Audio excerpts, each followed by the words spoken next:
Hello all, welcome to our channel. ఈరోజు మన recipe వచ్చేసి మీల్ మేకర్ పకోడీ అండి. 5 to 10 మినిట్స్లోనే సింపుల్ అండ్ టేస్టీగా అయిపోయే ఈ మీల్ మేకర్ పకోడీని ఇప్పుడు ఇంట్లో ఎలా చేయాలో చూద్దాం. ముందుగా దీనికోసం స్టవ్ ఆన్ చేసుకొని ఒక గిన్నెలోకి ఒక 2-3 గ్లాసెస్ వాటర్ తీసుకొని కొంచెంసేపు బాయిల్ చేయాలి. తర్వాత స్టవ్ ఆఫ్ చేసుకొని 1 కప్ మీల్ మేకర్ని ఇందులో యాడ్ చేసి ఒక 10 నిమిషాలు అలా నాననివ్వాలి. 10 నిమిషాల తర్వాత ఇలా మెత్తగా అయిపోతాయండి.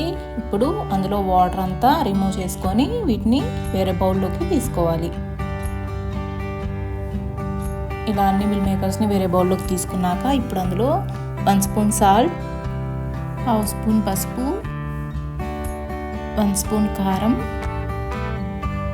1/2 స్పూన్ ధనియాల పొడి, 1/2 స్పూన్ గరం మసాలా, 1 స్పూన్ అల్లం వెల్లుల్లి పేస్ట్, 1/2 స్పూన్ ఆయిల్ యాడ్ చేసి ఇదంతా మిల్ మేకర్కి పట్టేటట్టు ఒకసారి మిక్స్ చేసుకోవాలి. ఈ మసాలాలన్నీ పట్టాలి వాటికి. ఇలా మిక్స్ చేసుకున్నాక వీటిని ఒక 10 నిమిషాలు పక్కన పెట్టుకుందాం. 10 నిమిషాల తర్వాత ఇప్పుడు ఇందులో 2 స్పూన్ శనగపిండి, 1 స్పూన్ వరిపిండి, 1 స్పూన్ కార్న్ఫ్లోర్ యాడ్ చేసి ఈ పిండి అంతా ఒకసారి మిక్స్ చేసుకుందాం.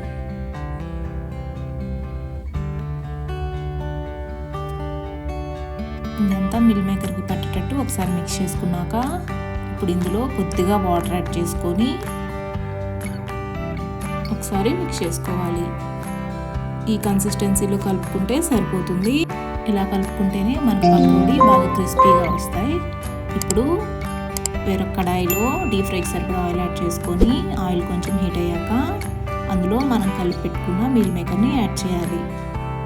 వెంటనే కదపకుండా మీడియం ఫ్లేమ్లో పైన క్రిస్పీగా అయ్యేంత వరకు ఫ్రై చేసుకోవాలి.